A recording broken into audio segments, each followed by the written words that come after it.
Hema committee റിപ്പോർട്ടിലെ പരാമർശങ്ങൾ ഒറ്റപ്പെട്ട സംഭവമാക്കി ഒഴിഞ്ഞുമാറാനാകില്ലെന്ന് നടൻ ജഗദീഷ്. റിപ്പോർട്ടിൽ പ്രതികരണം വൈകിയതിൽ അമ്മയ്ക്ക് വീഴ്ചയുണ്ടായി. ആരോപണ വിധേയരായവർ ശുദ്ധി തെളിയിക്കണമെന്നും വേട്ടക്കാരന്റെ പേര് ഒഴിവാക്കാൻ എവിടെയും പറഞ്ഞിട്ടില്ലെന്നും ജഗദീഷ് പറഞ്ഞു. വീണ്ടും മൊഴി കൊടുക്കണമെന്ന് പറയുന്നത് അവരെ വേദനിപ്പിക്കുന്നതിന് തുല്യമാണ്. ആ മൊഴി മാറ്റി പറയാൻ അവർ സന്നദ്ധരല്ലെങ്കിൽ നിയമ നടപടികളുമായിട്ട് മുന്നോട്ട് പോകണം. കാസ്റ്റിംഗ് കൗച്ച് എന്നൊക്കെ പറയുന്നത് ചില വനിതകൾക്ക് അങ്ങനെയുള്ള അനുഭവങ്ങൾ ഉണ്ടായിട്ടുണ്ട്. അവരത് പറയുമ്പോൾ അവർക്കത് പറയാൻ അവകാശം എന്താ? അന്ന് പറയേണ്ടതല്ലേ എന്ന് ചോദിക്കാൻ ഞാൻ ആളല്ല. സ്ത്രീകൾക്ക് നേരെ നടക്കുന്ന ചൂഷണത്തെക്കുറിച്ച് ഇനിയും ഇതേപോലെ ഒരു വിശദീകരണം നടത്താൻ എനിക്ക് ഇടവരാതിരിക്കട്ടെ എന്നുള്ളതാണ് എന്റെ പ്രാർത്ഥന. ആരോപണങ്ങൾ ആർക്ക് നേരെ വന്നിരുന്നാലും അത് അന്വേഷിക്കപ്പെടണം.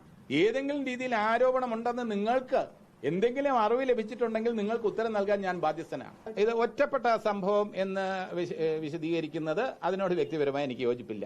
അത് ഒരു രക്ഷപ്പെടലാണ്. ഒറ്റപ്പെട്ട സംഭവമാണെങ്കിൽ തന്നെ, ഒരു സംഭവമാണെങ്കിൽ പോലും അതിനെതിരെ നടപടി വേണമെന്ന പക്ഷക്കാരനാണ് ഞാൻ.